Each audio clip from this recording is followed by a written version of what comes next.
মুই ফকিৰাম সমষ্টিৰ পৰা আহিছো ৭ নম্বৰ সমষ্টিৰ পৰা জিএসপিৰ পৰা আৰ আমাৰ মানে ৰাইজেৰ বহুত হোৱাৰী আছে আৰ মুই জিতিম ৰাইজে ভোট দিব মুই জিতিম 100%। দ্বিতীয়বাৰ টিকিট বিচাৰিছো কিন্তু পোৱাই নাই। এইটো মোৰ ভাগ্য বেয়া সেইকাৰণে মানে 10 মাহ কাম কৰাৰ পিছতো টিকিট দিয়া নাই তো কিবা মানে মোৰতো ভুল নাই হাইকমানে দিয়া নাই কি কৰিব। এটা নাম আছে ফকিৰা জাম, এই নামটো কেনেকে উজ্বলাব এইবাৰ? একদম পুরাকে উজলাম পুরা মানে 100% ভোট লওয়ার চেষ্টা করিম। দরকার হলে মুই ঘরে ঘরে যাম, আকৌ ঘরে ঘরে যাম। আগত বিপিএফের হয়ে গেছিল, এতিয়া মুই জিএসপির হয়ে যাম। দরকার পড়লে মুই ঘরে ঘরে যাই ভরি ধরি হইলেও ভোট লম।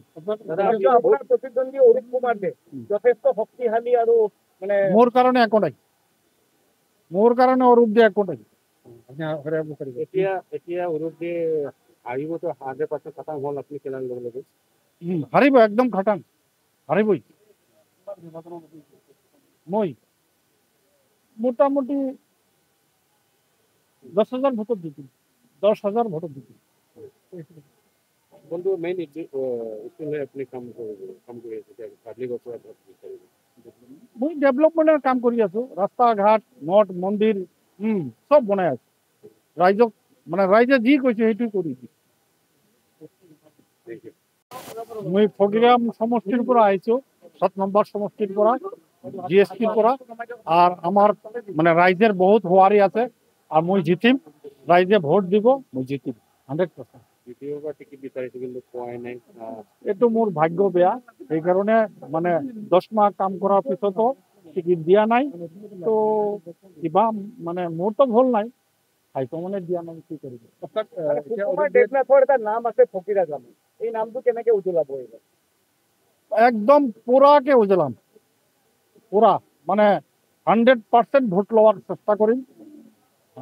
দরকার হলে মুই ঘরে ঘরে যাম, আকৌ ঘরে ঘরে যাম। আগত বিপিএফের হয়ে গেছিল, এতিয়া মুই জিএসপির হয়ে যাম। দরকার পড়লে মুই ঘরে ঘরে যাই ভরি ধরি হইলেও ভোট লম। আপোনাৰ প্ৰতিদ্বন্দ্বী অৰুপ কুমাৰ দে যথেষ্ট শক্তিশালী আৰু মানে মোৰ কাৰণে একো নাই, মোৰ কাৰণে অৰূপ দিয়ে একো নাই। এতিয়া এতিয়া অৰুপে আহিবতো 100% খতম হ'ল, আপুনি কিমান লগে লগে হারিব একদম খাটাং হারিবই। মই মোটামুটি 10,000 ভোটত জিতিম, 10,000 ভোটত জিতিম। কোনটো মেইন ইছ্যু লৈ আপুনি কাম কৰি আছে পাব্লিকৰ পৰা ভোট বিচাৰিব? মই ডেভেলপমেন্টেৰ কাম কৰি আছো, ৰাস্তা ঘাট মঠ মন্দিৰ সব বনাই আছো। ৰাইজক মানে ৰাইজে যি কৈছে সেইটোই কৰিছি।